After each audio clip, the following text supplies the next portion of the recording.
votre nom et puis vous avez joint un rôle. Vous pouvez nous dire votre message. D'accord.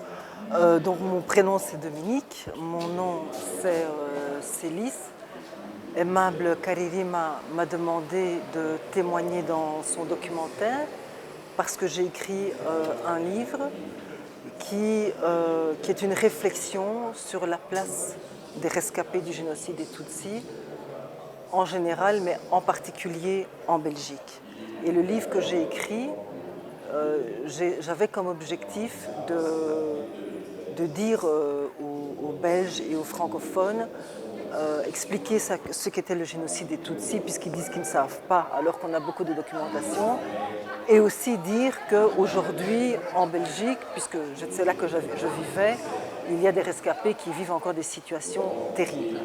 Voilà, en gros, le message. Oui, pardon, je précise, des situations importantes. Et moi, ce que je voudrais combattre, c'est le négationnisme qui est associé au génocide des Tutsis. C'était l'objectif du livre, combattre le négationnisme.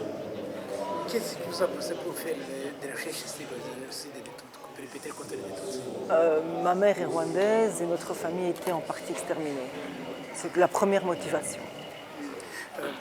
Pour vous, en Belgique, spécialement en Europe, il y a beaucoup de gens qui se montrent comme négationnistes. Oui. Quel est le message que vous pouvez donner pour eux? Le message, moi je pense qu'il y a deux messages. Un premier message, c'est ce que j'ai essayé de faire, c'est de raconter l'histoire avec des faits et des preuves. Il y a aussi un deuxième élément, c'est de donner la parole aux rescapés. Parce que c'est eux qui sont témoins, qui ont été témoins. Donc il y a deux messages que je voulais donner, c'est de dire, écoutez la parole des rescapés, plutôt qu'écouter les experts européens qui n'ont pas vécu ici, qui ne comprennent pas le Kinyarwanda, qui ne connaissent pas l'histoire, mais c'est eux qu'on écoute. Invitez des Rwandais pour parler du génocide des Tutsis. Invitez tous les Rwandais, qu'on a un débat. Plutôt que toujours écouter les mêmes qui tiennent des propos qui sont aussi entachés de la propre culpabilité que les Européens peuvent avoir par rapport à leur rôle. Vous avez dit qu'il y a des gens là-bas en Europe qui banalisent la situation. Vous pouvez expliquer un peu de moi? Oui, qui banalisent, c'est-à-dire c'est ça le négationnisme, c'est de dire il y a eu des massacres. Hein, comme on dirait, ben voilà, il y a deux groupes qui ne sont pas d'accord, ils se tapent dessus. Donc c'est la banalisation dans le sens de dire c'est un massacre. Or, on sait bien que la différence entre un massacre et un génocide, c'est la planification.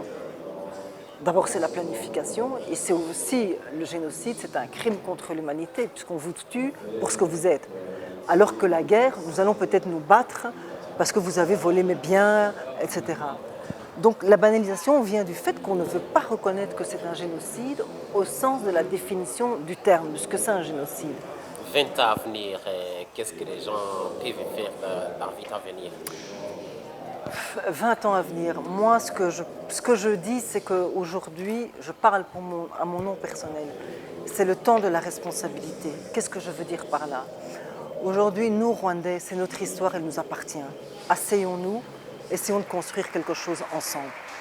Ça, c'est pour nous, pour faire vite. Mais en Europe, il faut continuer à combattre le négationnisme. Absolument. Et donner la parole aux rescapés, donner la parole aux témoins. Surtout que vous savez, quand on observe, les rescapés sont les premiers à nous enseigner la paix. Voilà. Un peu de Kinyarwanda? Oya, ndagerageza. Ushobora kugerageza. Merci.